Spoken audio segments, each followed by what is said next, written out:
Hello, friends, and welcome to another edition of the Bleed Los podcast. This week's podcast is brought to you by our friends at Ticket IQ.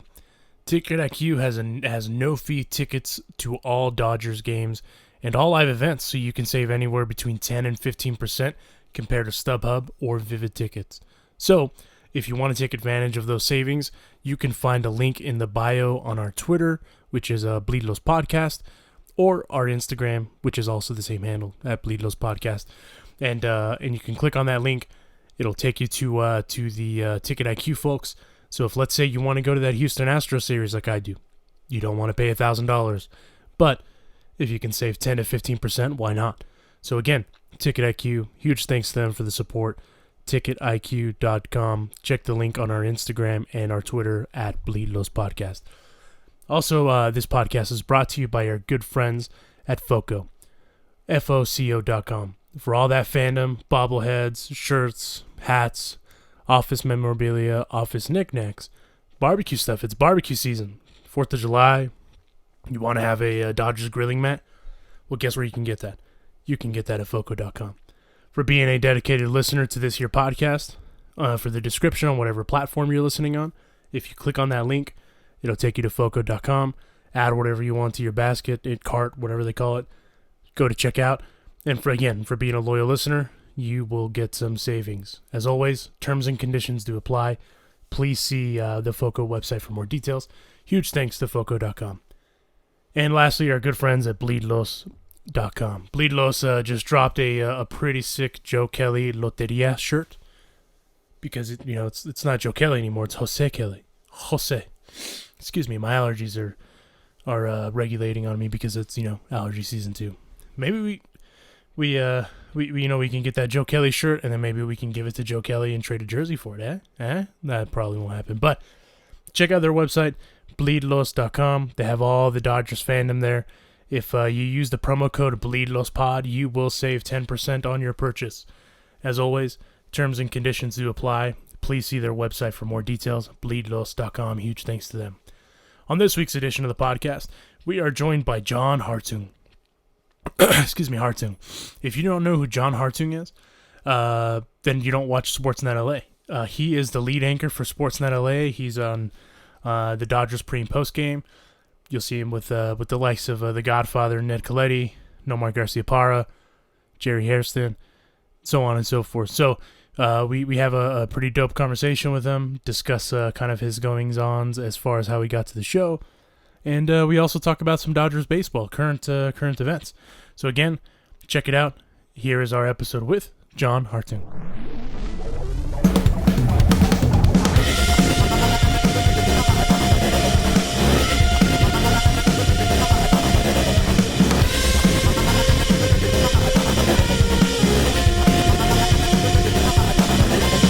Hey fans, this is Todd Lights, public address announcer for your world champion Los Angeles Dodgers, and you are listening to the Bleed Los podcast with your hosts Alonso and Juan, with the babyface gimmick in the sky, Roger. And this week we are joined by John Hartung, who, and if you don't know who John Hartung is, I don't know what rock you've been living under, but he's SportsNet LA's primary studio anchor. You'll see him on the pre- and post-game shows for the Los Angeles Dodgers. But John, thanks for joining us this week. Happy to do it. Thanks for having me, guys. Yeah, absolutely. So you've had yourself quite the journey to kind of get into to the role that you're in. But most importantly, you're a lifelong Angelino and a lifelong Dodger fan, and now it sounds like you got the dream gig. So tell us what's it like to have the dream gig and to I guess, some people wouldn't call it work, but you're rolling into work and you're around Dodgers royalty every day. Yeah, it's that old saying, if you love what you do, you never work a day in your life. And for me, this truly is a dream job. I grew up in Woodland Hills, San Fernando Valley, going to a lot of Dodger games when I was a kid. Back in the 70s, my first real memories are the 77, 78 seasons when we lost to the Yankees back-to-back years in the World Series. And that was when my hatred for the Yankees actually began, long before I knew there was a Dodgers-Giants rivalry even. And if you had told me at age 7 or 8 that I would be in the job and in the position that I have today, I never would have believed it, because baseball was always my first love and the Dodgers were my first love as well. I couldn't ask for a better gig to have. And like you said, I don't feel like I'm working ever. And it's fun. I work in a candy store all the time. Hey, John, I think you buried the lead there. Are you not the pride of Taft High School? I did go to Taft High School, graduated in 1987. And fun fact, Ice Cube was in my graduating class. I had one class with him in 10th grade. And there's a lot of esteemed alums from there, including, Gabe Kapler, the manager of the San Francisco Giants, but there are quite a few others. Robin Yount went to Taft. The list is long. A lot of actors went there as well. Wow, that's great. So we're breaking the news here that John could have been the fifth Beatle in NWA. So we'll say that for another podcast to find out. But I gotta ask you this: being that you graduated in '87, there's a story that you are one of the 55 million people that were at Game 1 of the 1988 World Series. Is that true? That is a true story. And actually, my girlfriend at the time, she also graduated from Taft in 1987, and we dated into college for at least a year or two. And her parents had planned a trip to go to parts of Europe and also to India. And they were even going to meet Mother Teresa while they were there. And they planned this thing probably 6 months out. Now, my girlfriend's father, diehard Dodger fan as well, had season tickets to the Dodgers, had season tickets to, had Forum Senate seats, if anyone remembers the Senate seats at the old Forum. So we went to Laker games, we went to Kings games, we went to concerts, got to go to a lot of Dodger games. But when their trip arrived, it just so happened to be when the Dodgers were in the playoffs in 1988. They had 4 seats in the first row of the club level, which are now the suites. And it was probably right around where suite 213 is now, on the left side, right above the third base dugout. And so my girlfriend took me to pretty much every postseason game, the ones that I could make it up to, because I was a freshman at San Diego State at the time. And I think it was a freshman, maybe it was a sophomore. It was a sophomore year. And so I drove up to games 1 and 2 of the World Series. Also went to a couple games against the Mets, the 88 NLCS as well. But yeah, I was there game 1 of the 1988 World Series when Kirk Gibson hit the walk-off home run. And it's still to this day the greatest sports moment that I have been able to experience in my life. And I've seen a lot of great ones over the years, including the Lakers beating the Celtics in Game 7 back in 2010. But that one is still number 1 on the list. And I'll always remember walking out of the stadium that night. And my girlfriend at the time, she followed baseball a little bit, but she knew that I was crazy about the Dodgers and crazy about baseball. And we were walking out of the stadium after game 1, and I was turning to her and her sister and her sister's boyfriend. I said, and we've got Oral Hershiser pitching in game 2. We're going to be up 2 games to none on these guys, because a lot of people didn't think the Dodgers had that much of a chance going into that World Series. I got to follow up there. So, I'm a young kid too. So I was young during the 1988 World Series, but which World Series meant more to you? The 2021 as an adult working for the team, or that 88 because of what you just said? They were huge underdogs that season, that team, I think is going to stick with me forever, just because of that run. The Mets had kicked their butt the whole season, and then to beat them in the NLCS, and then to beat the mighty A's. I mean, to me, whenever I think of the Dodgers winning the championship, even though we're fresh off of a World Series championship, I still think of that 88 team. Yeah, I do too. And it's like I was saying, it's tough to ever beat something like that, because they were such huge underdogs, and just the way that it all unfolded with Kirk Gibson being injured and hobbling up to the plate. I mean, it was the best baseball theater you could ever imagine. And I still think to this day, a lot of people would argue it's the greatest home run ever hit in the history of the game. Some people might choose other ones, but to me, that's always going to be number 1. And just the fact that I was a teenager and I was there, And I had a chance. It was the first time I'd ever been to a World Series game in my life. I didn't get to go in 81. I didn't go in 77 or 78. So it's my first experience at a World Series game. So I'm already just mesmerized by the whole experience of it. And then for that to happen and for them to beat the A's in the fashion that they did, that to me will always be one of my favorite teams, regardless of what happened last year or what happens going forward, because it was a true Hollywood script for that team to win that championship in 1988. Plus, last year, I wasn't there. We were in a studio watching all the games. And so it was a different experience for me entirely. But at the same time, don't get me wrong, there was 32 years of anguish in between the championship runs and a lot of heartbreak for myself and all the other Dodger fans out there. So I certainly enjoyed it, but nothing I don't think will ever top the 1988 team. This probably isn't going to make anyone feel better, but I was like 2-ish years old. So I that's my first memory. You have no memory. You and Justin Turner, he was rolling around on his grandparents' floor when that World Series was going on. He was like 3 years old or so. Yeah. That's about as I mean, the heartache obviously for the last 32 years didn't help any, but nonetheless, it's always interesting to hear that side of it too, because I mean, as to Juan's point, I mean, those A's were legit. I mean, they had Dennis Eckersley for hell's sake. But interestingly enough, though, you're a teenager then. It looks like you ended up doing at least with your first on-air job out in Arkansas. So I'm always curious about those sorts of markets. What was it like for you doing sports there? And then obviously you ended up being a KABC, for the remainder. But what was it like doing sports in that market? Very, very different. Because I was an LA guy, and then I took this first job in Arkansas, and I started out working in Fort Smith, which is a little less than an hour drive south from where Fayetteville is, and that's where the University of Arkansas is. But most of the sports that we covered all happened in Fayetteville because the Razorbacks were everything really in the state. But the first day that I got there was summer of '95, and my first assignment was to go out and do a feature on the Alma Airedales, this little 2A high school football team.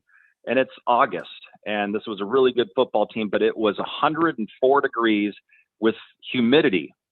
And there were a couple of little ball girls and water girls looked over at me as I was trying to shoot my own video of this practice and trying to figure out what the heck I was doing there. And they could tell that I was perspiring so badly because my body wasn't used to that. And these girls came over to me and said, "You look like you could use some water. Do you want some water?" I was like, "Yes, please. Thank you." I mean, I literally thought I was going to die that day out in the middle of nowhere, Arkansas, Alma, Arkansas. And I went back that night and I told my mom, I called my mom and said, "Mom, I don't think I can stay here. I think I'm going to come home. I can't do this." And she said, "Oh, just stick it out. You're going to be fine. You're going to be fine." And I ended up sticking it out and was there for a few years. We covered a lot of truck and tractor pulls, a lot of rodeos. But the fun part was covering the Razorbacks. That was really everything. And, that's a really good baseball program up there. They had good football. The basketball team had just gone to back-to-back national championship games. They had lost the second time to UCLA, and I started just a few months after that. That was the fun part. But along with that, there was all the other assignments and sporting events that people out here would never even think about going to. And I was there, not just going to them, I'm having to do reports on some of these things. So it was really different. Had a chance to cover the Dallas Cowboys as well, because very strong Dallas Cowboy country. Jerry Jones, the owner of the Cowboys, went to the University of Arkansas, and Jimmy Johnson played there as well. Covered a little bit of the St. Louis Cardinals, big Cardinals country. Their AA team at the time was the Arkansas Travelers in Little Rock. So I did have some major league sports, but for the most part, it was college. And then there was also a lot of high school sports. And like I said, rodeos and truck and tractor pulls. And you were just searching for things when the Razorbacks weren't playing that you could cover in the summertime. Sound Hey, fun? John. Yeah. I mean, John, I think a lot of our listeners may not know this, but especially when you're starting out in broadcast journalism, you're usually working these small markets, and it's almost like the equivalent of the minor leagues, right? It's not Yes. like you have your cameraman. You mentioned it. You're kind of like a one-man band where you're filming your own B-roll. You got to do your own audio. Did you even have to edit your own stories back then? Oh, I did everything. I was a true one-man band.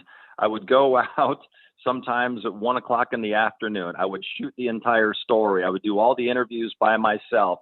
Then I would come back to the station and I would write the story. I would edit everything, put it all together, and then I would anchor the sports that night at 6 o'clock and 10 o'clock, being in Central Time Zone. I did it all. Yeah, and I would edit all of the VOs for the highlights. I was truly a one-man band in Arkansas. And that's just the way it is in a lot of the smaller markets when you're first starting out, is that you're by yourself. And it's not easy. I mean, back then it was still fun because of my first job in television, and I was in my 20s, and there was still another group of people working at other stations and at my station who were all the same age. And so we had our fun while we were there, but it was tough. That wasn't easy living back then because they're not paying you anything either to live in Arkansas, and you're doing everything by yourself.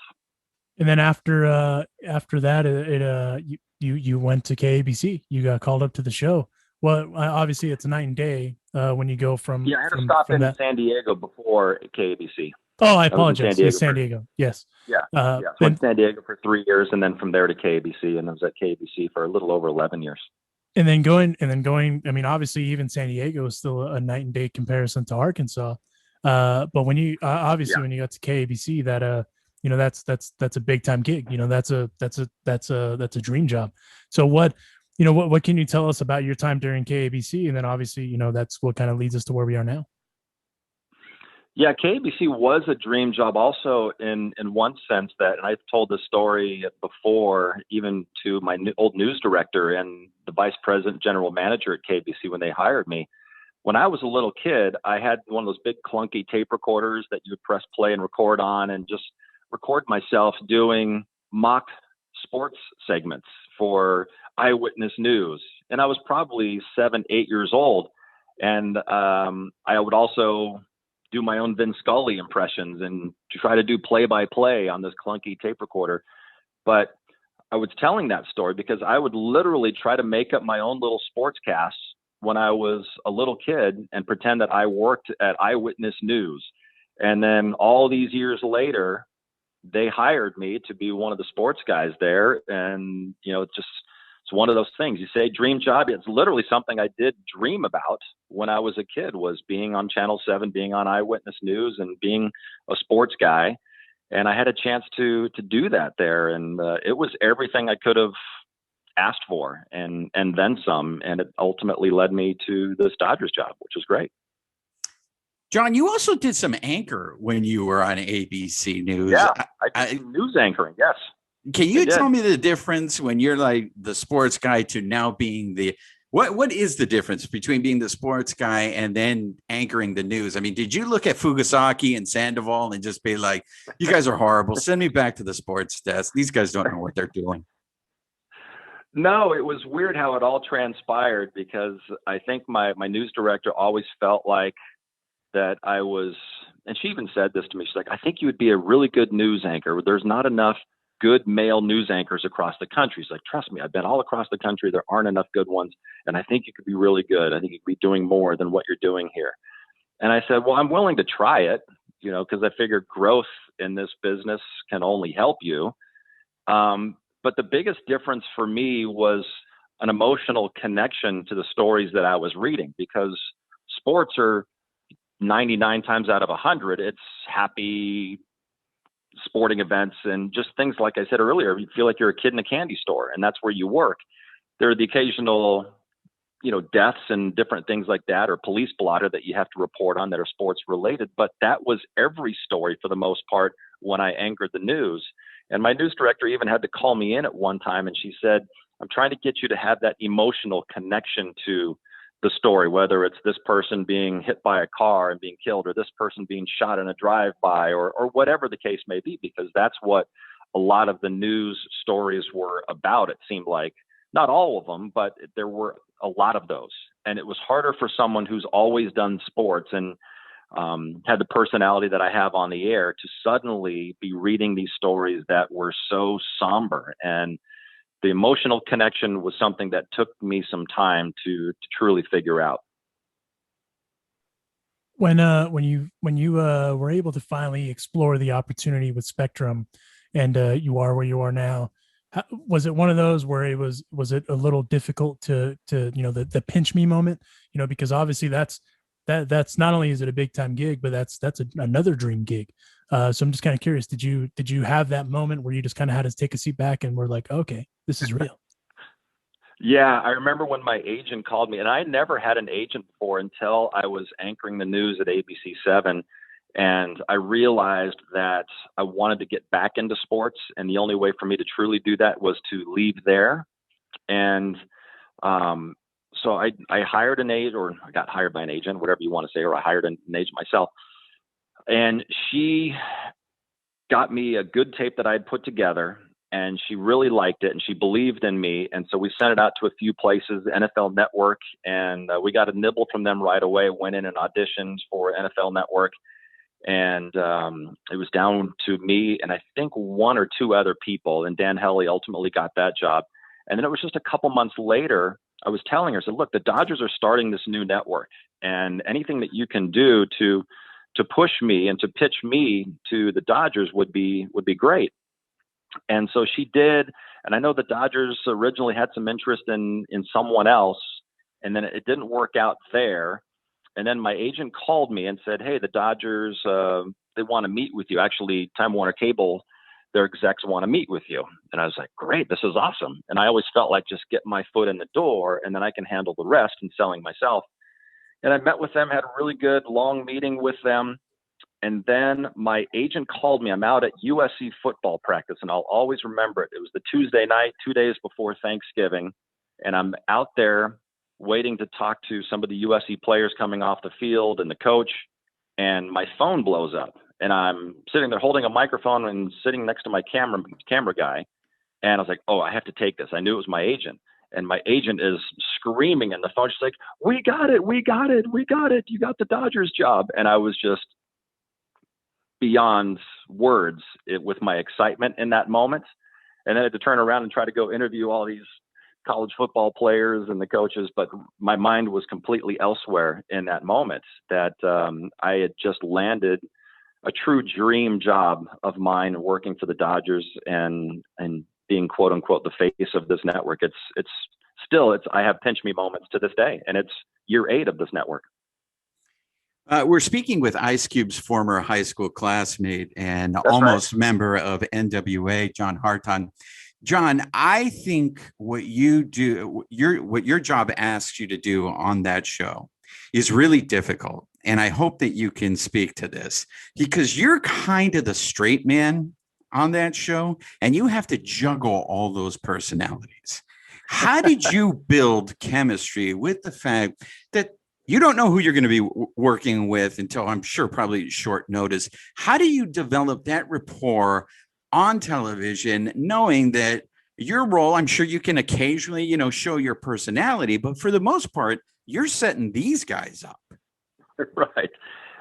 Well, the guys that I work with, they have made it so easy. And I remember the first time that I met Jerry in that capacity. I'd interviewed him a couple times before when he played for the Dodgers, but this was the first time I truly met him in that setting. We're in the studio, and he said, hey, man, I just want you to know, I want you to be able to talk trash to me, do all this stuff on the air, because I'm going to miss that camaraderie and just, trash talking with the guys. And I said, I have no problem doing that. And so if you guys watch the shows, a lot of times everybody's taking shots at Jerry because he actually enjoys that. And some people will even tweet to Jerry, why is John Hartung so mean to you? I'm like, no, I'm not being mean to him. It's just that Jerry can take it and he actually likes it. And I don't mind it if he dishes it back to me. And then Nomar's and Oral, because when we first started, Oral was in studio with us. Both of those guys just made it so easy. They're so welcoming, and they all have different personalities, but once you learn who these guys are, honestly, I've never had a single issue with any of those guys, not one of them. And not even the Godfather. You haven't looked at the Godfather the wrong way, and he stares at you. Ned and I are as close as we could possibly be. We talk to each other almost every day. We call each other out of the blue. He's such a great guy. He's so funny, and we have that relationship. That's the thing, is that we do things outside of work together. I mean, Nomar and I, with a couple of friends, went up to Pebble Beach and played golf last year together. And Jerry and I play golf together all the time. We go out and have drinks together. And, we're talking about doing a Napa trip after the season together, all of us. So I think that helps as well, that we're all really good friends on top of it. These guys showed up with, I don't want to say ego checked at the door. I mean, they all have their ego, but they didn't come in thinking, oh, they were better or bigger than anybody else. If that makes sense, but just really down to earth, good people, fun to be around. They love talking baseball. They love talking about other things that are going on and, in their lives. And, it's truly been unbelievable, to be honest with you, because I thought, like you were saying, that, gosh, I'm going to be juggling all these personalities and these big league guys and massive egos, and I don't want to do this, or I'm not doing that. There's been none of that whatsoever from any of these guys. They've been so great in every way. Out of all those guys, I'm always curious, just because I know with the color guys, it all varies. Who's the best storyteller off air? Without a doubt, it's Ned Coletti. I mean, I don't know if you guys have read his book, but he tells a lot of the stories in his book called The Big Chair. And we've heard all of those stories plus countless others. But to me, Vin Scully, Ned Coletti, those are probably my two favorite storytellers. I could sit in a room and listen to Ned tell stories all day long, and they're hilarious. And, he's got so many stories about Frank Sinatra and when he worked with the Chicago Cubs and going out with Harry Carey and just all these different things that Ned is by far the best storyteller. And that's not taking anything away from some of the other guys, because the other guys can tell stories too. But there's just something about the way Ned tells stories that he just captivates an entire room when he starts talking. John, we're talking about SportsNet LA, and for me, the idea of having a channel just completely devoted to the Dodgers, being able to watch old games, sounds like it's a dream come true. But I have to ask you this: the fact that baseball has become so regionalized, is that good for the game? Because when I was a kid, I remember I knew a lot more about other teams' players. Now it's really just the Dodgers. I mean, I had a hard time, like when they were playing the Pirates, I was looking at that team going, who are these guys? Can you talk to me about how did baseball become so regionalized? That's a really good question. And I think it became regionalized with all of the regional sports networks once those started to blow up the way they did. Because like you, I grew up every Saturday morning watching This Week in Baseball, and that would go right into the game of the week on NBC. And when I watched This Week in Baseball, that was really my only chance to see what was going on that week with all these other teams. I didn't really start watching ESPN Sports Center until early 80s or so. And then you started to get more and more highlights from other teams. But yeah, they had Monday Night Baseball on ABC. And I knew the players on the other teams. And like you, I don't follow as much on the other teams. I mean, I do what I can, especially when the Dodgers are playing these other teams. But there are so many guys in the American League now that I've never even heard of. And it is an issue, and I will admit there that it is an issue because the sport is so regionalized right now, and they're losing a lot because of that. But you look at the NBA, and the NBA has all these regional sports networks as well, but somehow they're able to market it maybe differently, where they still have a national appeal. And I think what the NBA does a better job of is marketing all of their stars. And Major League Baseball struggled with that, and they have for a long time. So I think that plays a role in it as well. But what the true answers are, I don't really know at this point, because the industry is constantly changing, and it's going through another change right now. So it's going to be tough to figure out the right path going forward. But I think Major League Baseball could certainly still do a much better job of marketing their big players. And we talk a lot about on this podcast about the guys of like Mike Trout, things like that. How those guys, like the Aaron Rodgers thing that's going on right now, right? That it's everywhere. Breaking news, Aaron Rodgers is doing that. But we have the analogy that imagine if Mike Trout did the same thing, would it get the same attention?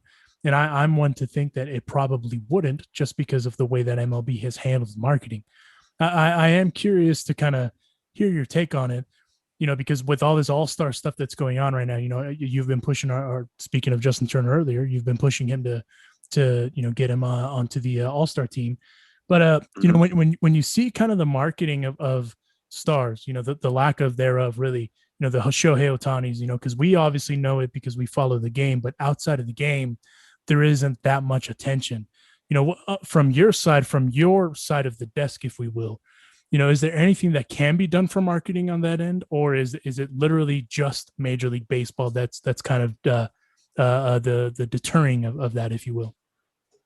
I think it's a Major League Baseball issue, because all of these individual teams market their stars, but in their market. And this is where they need help from Major League Baseball to do a better job. And that's one of the things that David Stern did so well in creating the NBA behemoth that it became. He started marketing guys like Magic Johnson and Larry Bird and Michael Jordan, all these guys, to the degree that he did. And, granted, that also coincided with the explosion of cable and ESPN and all those other things which brought these guys into light. But the same hasn't happened with baseball. And I've never understood why they haven't done a better job of doing that. Because you look back in the old days, guys like Reggie Jackson and, when we were kids, Steve Garvey, they had all these other stars that were at least popular nationwide because they were talked about more, and maybe they marketed them more. I don't really know why that was, but I knew all of these big players. George Brett, who played for a small market Kansas City Royals team, I knew all about him and all these other stars, but you just don't see that as much anymore. And I wish I had the answers, because I'm not a marketing guy. I don't know how to truly market all these players the right way, and to know what all the NBA does and what the NFL does. But it has been a problem for a long, long time. And I would love to see it change, because I love the sport so much. And I think MLB is looking in the wrong direction at times to fix their sport, whether it's what we're going through right now with the sticky substances, or the minimum 3 outs that the pitcher has to face, all these different things to speed up the game. I think they're looking in the wrong direction to help the game. And I think at times they shoot themselves in the foot with what they're trying to do. John, we have a nemesis on the show, and his name is Robert Manfred. We have talked about marketing. You're talked about it. So aside from firing the marketing guy, don't all the fingers point to Rob Manfred? He is the commissioner of this sport. Can you have the commissioner of this sport hate baseball and allow baseball to be successful? Or are we just being unfair to him? Because as you mentioned, this is a problem that Major League Baseball has had for a while. Are we just, because we're Dodger fans and we hate the Astros, are we not giving Robert Manfred a fair shake? Well, he's the commissioner, so all of this is truly on him. And he completely botched the Houston Astros thing. And Nomar's even said this on the air. He still has a chance to get it right. He can take away their World Series championship from 2017. Don't give it to the Dodgers, but the Astros don't deserve it. The fact that he didn't punish any of their players, that's on him. The fact that he's going to punish players now for doing the sticky substances if someone has something questionable on their hand, or, he's made a lot of mistakes. And I think the negotiations with the CBA, even what happened last year, I thought he made some mistakes there. I think he's mishandled quite a few different things. And I'm worried about the upcoming CBA, because another problem that I have with Rob Manfred is that for lack of a better phrase, he's in bed with all the owners. The owners chose him. The players never got to have a say who the commissioner was. He doesn't work for the players. He works for the owners. So that kind of makes it an unfair fight in a lot of ways. And that's why baseball has struggled more than a lot of other sports at times in having labor peace. But I've disagreed vehemently with a lot of things that he's done and the way he's handled certain situations. And I don't want to say too much that's going to get me in trouble with anyone, but I'm not the only one. And Nomar has been very outspoken about this. Jerry Hairston Jr. has been very outspoken about the way he's handled certain things. And it's just a shame. It really is a shame, because the sport is such a great product if they could just have some better leadership at the top. Joining us here for the airing of grievances, John Hartung, for a few more minutes. John, I am curious to hear, without you obviously pushing the envelope, the sticky situation has been different, right? We saw what happened with the suspension that technically was issued, but in my opinion shouldn't hold water just because of the way that it went down. But it is what it is. But I mean, even that has been mishandled. But as far as you guys there on as the crew goes, I know Nomar's been outspoken about Rob, and so is Jerry. You know, what's kind of been the vibe, if you will, about that the way that MLB is handling the sticky situation? Well, and I've talked a lot about this with Nomar and Jerry, and they've echoed a lot of what Trevor Bauer has said and what a lot of other players have said, is that the fact that he would decide to make this decision mid-season, when originally they told everyone this was going to be an information gathering year, and to suddenly change course and to say, okay, now you're going to be suspended 10 games, yes, with pay, but there's going to be no appeals process, no nothing. If we find something, you're out 10 games and your team's going to be short a man on the roster. I just think that has been botched as well. And I know that Nomar and Jerry, they feel the same way. And it's unfortunate because, like we've seen, we've talked about this on the air, Clayton Kershaw has a great outing. He's coming off the mound after 8 brilliant innings against the Cubs, getting a standing ovation. Oh, we're sorry. You can't enjoy your standing ovation because we need to look at your hand, your glove, and your hat. And we've seen that play out a few times. And I don't know what the right answer is there, other than just get rid of what they're doing right now. Maybe the umpires go out to the mound when Dave Roberts makes his way to the mound to meet Clayton Kershaw out there. Just do it there so Clayton gets to walk the entire way off the field and to get an ovation. But as far as the sticky stuff being checked right now, I hate it. I do agree with Trevor Bauer that we need to have some kind of level playing field, because it did get completely out of hand. But the way that they handle things, and that's just been consistent under this regime, the way they handle things is what leaves everybody baffled, and including me. John, I want to change gears and actually let's talk some Dodger baseball here. So after getting swept by the Padres, then they get no hit by the Cubs. There were some quotes there from not only Dave Roberts, but also from Trevor Bauer. Roberts said they just got outplayed. Trevor Bauer said that, they just didn't bring the intensity to it. All of that stuff seems to me to speak to ever. Well, they seem to have responded pretty well since then. They've won 5 in a row. They took 3 out of 4 against the Cubs. They ended up sweeping the Giants. This inconsistency that this team has been experiencing so far this season, where do you think that's coming from? Every year is just different. And I know if we could all pinpoint it, Dave Roberts would quickly fix it. I think the biggest issue has been the injuries.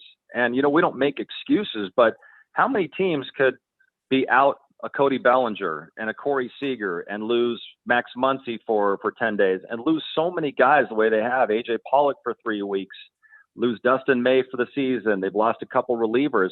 I mean, you saw some of the guys they were pulling up from the minors to fill some of these holes.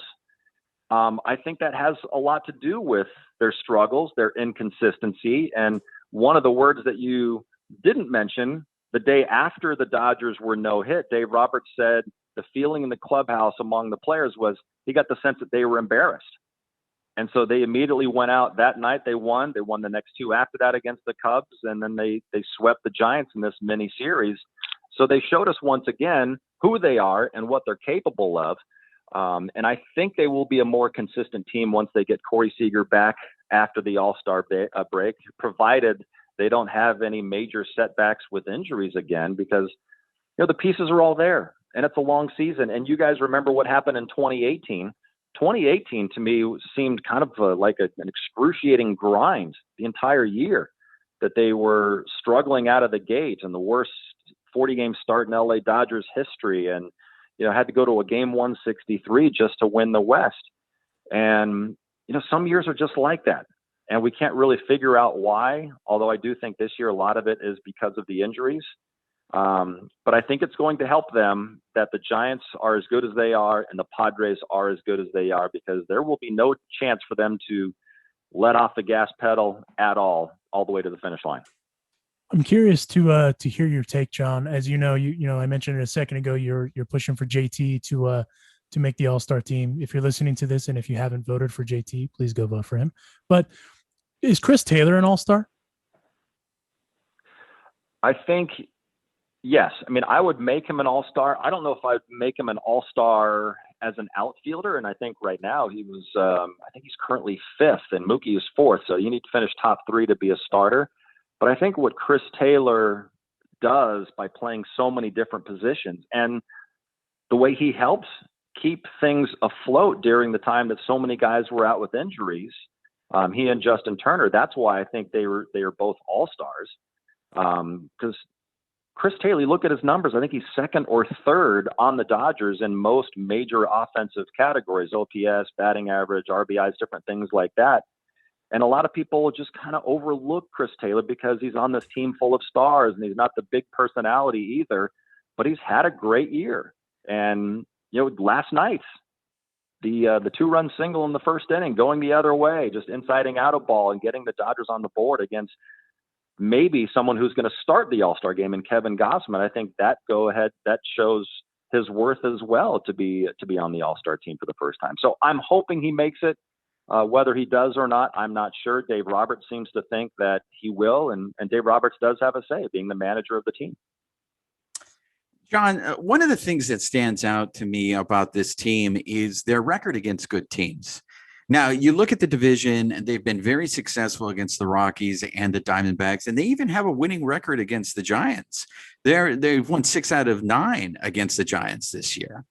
But the show pods has been a different story. I mean, the show pods have won 7 out of 10 against the Dodgers.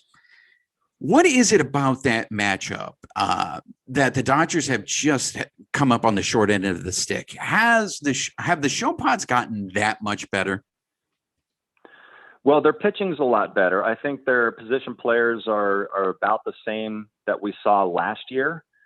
But Darvish is a huge difference maker in that rotation. Blake Snell's been really up and down this year, but he throws left-handed, and we've already seen a couple times this year. You don't even have to be good left-handed, and you can give the Dodgers trouble at times if you can just have the ball come out of that hand. So we haven't really lit him up, even though a couple times we've seen him, we've walked away thinking, gosh, the Dodgers should have put up 4, 5, 6 runs against that guy tonight. And then Joe Musgrove, adding him to the rotation as well. I think that's been the biggest difference with the show pods this year is their starting pitching. Their bullpen has been good, but I wouldn't feel comfortable getting into October with Mark Melancon as my closer. I mean, I know he's been great so far this year, and that's another thing with the Giants. The Giants have Jake McGee, and they've got Rogers, little submariner. Are you going to feel comfortable with those guys closing out big games that matter in September and October? I don't know. Maybe those guys will prove me wrong, but I like much better the position the Dodgers are in with their bullpen. Their starting pitching is great. Once they have a healthy lineup, I like the Dodgers roster better than both the Giants and the Padres. But I think some of the struggles this year against the Padres have to do with maybe what happened last year. I mean, the Padres are approaching these games truly like they are World Series games, and the Dodgers said all the right things during spring training that it will be like 19 World Series games against the Padres, but I don't think they've truly approached those games that way. And I got the sense that the Padres maybe have so far. And the Padres have also seen the Dodgers when they've been shorthanded. So I think that plays into it as well. I'm not going to sit here and say, oh, the Show Pods are so much better than the Dodgers. I don't believe that. But I do think when we face them, we need to figure out how to hit Yu Darvish and also a left-hander and Blake Snell. And Musgrove's been really good as well against us. Those are the three guys that we saw when they swept us in San Diego. So that's going to be the bigger issue for me, is can our offense score runs against them? Because that's what it's going to take. They got to be able to produce, and Yu Darvish has had our number. Speaking of bullpens, as you mentioned, the Dodgers bullpen, Kenley Janssen finished the month of June with a 0 ERA, 0 earned runs, 10.1 innings pitched, 8 for 8 in save chances. I know he's been getting a lot of flack, and truthfully, even from this podcast, he's gotten a little bit of flack from us as well. And I definitely did not have it in my bingo card that not only he would be still the closer, but that he would be borderline, pushing that elite status again. What can you tell us, since you see this team every day, about what Kenley is doing, and most importantly, how quietly he's doing it? Well, he had something that was unlocked mechanically back, I want to say late April. And he's been a different guy ever since then. He looks like the Kenley that we used to see all those years. And you can see the confidence in his face now. He believes that he's going to get these guys out with the stuff that he has now. And we've seen even the velocity tick up once again at times. When he struck out was it Jock Peterson? Yeah, who did he strike out? Was it Jock in that Chicago series when he threw 97 by him? Yeah, he closed out one of those wins against the Cubs. And he still has that. He still has 95 and 97 in there. And that's all because of some of the mechanical adjustments that he made. And the slider that he's been throwing, that slider he threw last night to end the game against the Giants was one of the best sliders I've ever seen him throw. And if he can keep throwing that more and more, and we saw him strike out Buster Posey on 3 straight sliders, he's a different guy when he adds that to his arsenal. And I love where Kenley is at right now. He doesn't have the same command that he used to, and he still struggles at times with the base on balls. I mean, this year he's got a lot of them. Granted, most of them came in the month of April, but I feel really good with Kenley closing out games right now, and I think all Dodger fans should, until he shows us otherwise, because he called last year his rock bottom moment. When he's not on the mound finishing off playoff games, he said it last night, that was his rock bottom, and we're seeing a different guy here these last couple months. And last one for me, I'm kind of curious to hear your opinion on it. Right now, who would you say is the heart and soul of this team? The heart and soul of this team, I feel like, is still Justin Turner. And I think everyone just kind of follows him in a lot of ways. Now, there are a lot of different leaders on this team because you have a lot of veteran guys. But to me, JT is the heart and soul of this Dodger team. I mean, everything that he represents on the field, off the field, his leadership in the clubhouse. Guys truly love him and respect him. I would say JT is the guy. And John, real quickly, the only reason I asked that, just to preface, is because this team, there's been so many guys that have been injured, and some, like you said earlier, a team like Cody Bellinger. Sorry, I always digress to him as his dad. Sorry, but guys like Cody and Seager, any other team that has a guy like that, it's over, right? Like, they struggle, they go into this crazy slump. But there's something still resilient about this team, even though they've been up and down, inconsistent, et cetera. So that's why I was kind of curious to hear your take on that. Yeah, because he's experienced everything. And a lot of these guys on this team now they've experienced the high highs, and they've experienced 2018 when the season was such a grind. So they don't get too down when things aren't going well for them. Whereas a younger team that hasn't been through all of this before, it might be more difficult for them. But these guys, there's nothing these guys have not experienced on a baseball field through the course of the season. And after they got no hit the other night by the Cubs, I think the next day it was JT and Albert Pujols that actually got up and talked to the guys during the hitters meeting. And for someone like Albert Pujols, obviously the guys look up to him because he's a living legend. But that was really cool, I thought, as well, for someone who hasn't been here all that long to step into a leadership role like that as well, along with JT, because both those guys have the utmost respect of everyone in that clubhouse. So you mentioned him, La Máquina. What did you think, first of all, of the acquisition of Albert Pujols, and how do you think that's going? Have you been surprised by his productivity?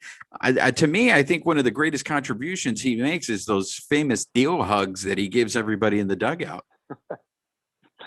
Yeah, I think they're getting exactly what they could have wanted from him, maybe even a little bit more. And truth be told, the night that the Dodgers were playing the Angels and the word came out that Albert Pujols was being designated for assignment by the Angels, that night, Nomar and I talked during the game about how he would be a great fit for the Dodgers, just to have that veteran right-handed bat, because we saw a bunch of guys coming up from AAA trying to fill that role as right-handed bat, and they aren't Albert Pujols. And I don't care how old Albert Pujols is, he's a better option than a lot of the guys that we saw.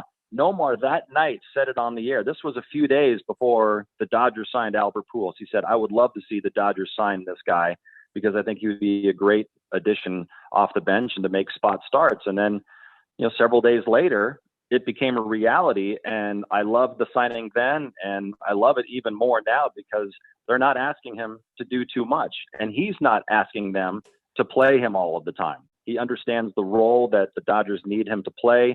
He's accepting of that role, and he has fit in perfectly with this team. And the production they've got from him has been great. And it's not going to be Albert Pujols of 10, 15 years ago. And as long as people understand that, then it's great. I don't see any downside whatsoever to having him on the team, only good things. Well, here comes the moment of truth, John. This is something we do on the show. We are a bunch of taqueros on the Bleed Lows podcast. Okay. And being that you're from Woodland Hills, you're a Southern California boy, we need to know, what is your favorite taco? What is the taco that John Hartung has to go get when he's craving a taco? Well, I will say that one of my favorite places is actually Juan's Tacos.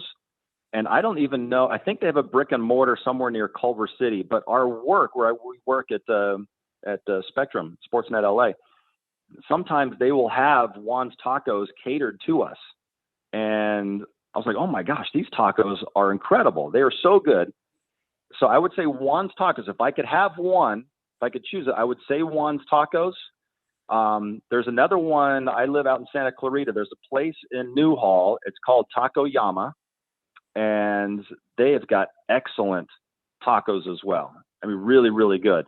And I know there are a lot of good spots. People have their favorite ones. I've been to Guisados and I've been to a lot of the other ones, but I like those two places. Obviously, where I live in Santa Clarita and I have taco cravings a lot, I go down the street to downtown Newhall to go to Taco Yama. Very good. So what is the choice of meat for John Hartung? What kind of taco are you getting? Oh, carne asada. Yeah, I mean, I judge all of my taco places by how good the carne asada is. So those two places that you recommended, those we need to order carne asada from them. If you get carne asada tacos at Taco Yama in downtown Newhall or from Juan's Tacos, and I don't know where their brick and mortar place is, but if you're disappointed, then you can call me out. You can blow me up on social media and say these were terrible. But I always judge I look at the other people who go to these different establishments when I go to places like that. And when I see some of my Mexican friends talking about going to Taco Yama and they approve of the tacos, and I thought, okay, well then I'm not crazy because I love their tacos. And so I go there. And there aren't a lot of options out here in Santa Clarita for good tacos, but that's one of them. There's another place on Lyons called El Pato. They're pretty good too. Excellent breakfast burrito. So you guys get this stuff catered there at the studio. Who's making that call? Are you guys demanding tacos every day? Are there other taqueros on that set? No, this was all pre-pandemic. It would happen several times a year when we would get a company email. Hey, Juan's Tacos is coming next Thursday. And it's usually a night when there's a Dodger game and a Laker game, and they have them show up and they cater to all of us. They set up out in the parking lot. And there's just this long line of employees going down there, and you can go through and get seconds. Their quesadillas are amazing, but their tacos, oh my gosh, it's really good. It's excellent. So yeah, it's a company decision. They just notify us and say, hey, we're going to have Juan's Tacos for you next week, and they give us a certain day. But we haven't had that since the pandemic, which is unfortunate because I've been craving it. Well, now What's we your have guys' because I'm Okay. always looking for new places. What's the spot? Where do I need to go? Well, I got to tell you, everyone on the show, gives us their favorite taco. And not one, and I'm surprised, of all of our guests, not one person has said carnitas. I am a big carnitas guy. So if you like carnitas, I recommend a place in the Central Market down in downtown LA called the Moreliana. And they give you, let me tell you, just order one for the first time you're going, because they give you a giant taco where the meat is the tortilla breaks because it can't support the amount of carnitas that you're getting. So I'm a big fan of that place. And there is a place by the stadium. They have a taco truck. If you like birria, called Teddy's Tacos, Teddy's Red Tacos. That place Red is Tacos. I'm writing this down, by the way, because I'm going to check that out. That place is fantastic, and hopefully we'll either get one of those two places to sponsor the podcast soon. There's my go-to is a Taco Zone on Montana Street. They don't open late. I'm sorry, they don't open until late. But if you like some good lengua, and if you like some good carnitas, like Juan said, and some good asada, that's the spot. It doesn't open until I think 7 or 8, and it's not terribly far from the ravine. But it's not fair how good those tacos are. Yeah, I like carnitas as well. Sometimes places make it a little too sweet for me, and I don't like that. But if it's, but I do like it. I do like carnitas.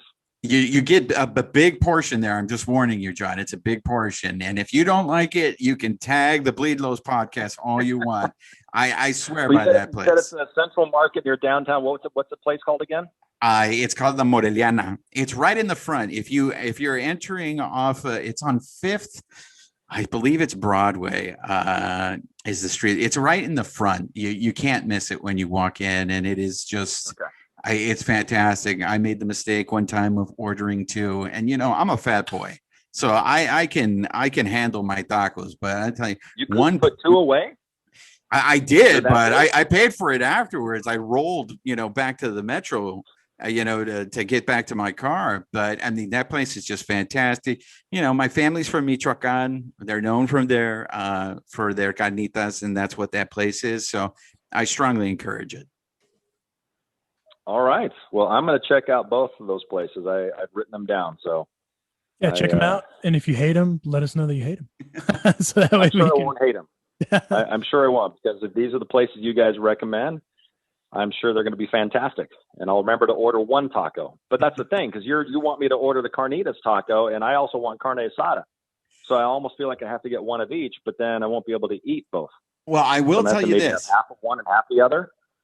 I'll tell you this. If you go to the Moreliana, that's all they have is carnitas. You won't be able to get anything else. Oh, they only have?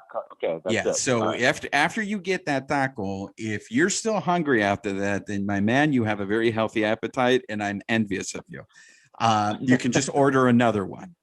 But if you're looking for carne asada in the downtown area, we had Adrian Gonzalez on the show, El Titan, and he strongly represented, he strongly advocated for Tacos 1984, and that's further downtown. And Adrian also did he did a great breakdown of varieties of tacos, and so that dude gave us a bunch of different spots, but it also depends on the type of taco that you want. So he is a taquero. He gets it. Whereas us, on the other hand, like Juan said, we're just fat boys that love tacos. Yeah, and I haven't earned that label myself yet. So, but I'm willing to branch out and to learn more. So hey, that's fair. I need to hit up those places and check them out. Yes, please do, and then let us know what you think. But on that note, we thank you for the time, John. John, where can they find you online? Social media at LA John Hartung. Last name is Hartung, and that's it for both Twitter and Instagram. There he is, John Hartung of SportsNet LA. You can catch him in the studio every game. So, John, thank you again for the time, and we look forward to your critiques on the tacos. Thanks for having me, guys. Really had a lot of fun. Appreciate it. Hey, thanks. You too, John. Huge thanks to John Hartung for the time, for the hangs here in the Carne Asada. As always, please give us a follow on the Instagram and the Twitter machines at Bleed Los Podcast. If you haven't, please subscribe, drop us a review, all that jazz. But until next week, we will catch you down the road. Stay safe, and most importantly, go Dodgers.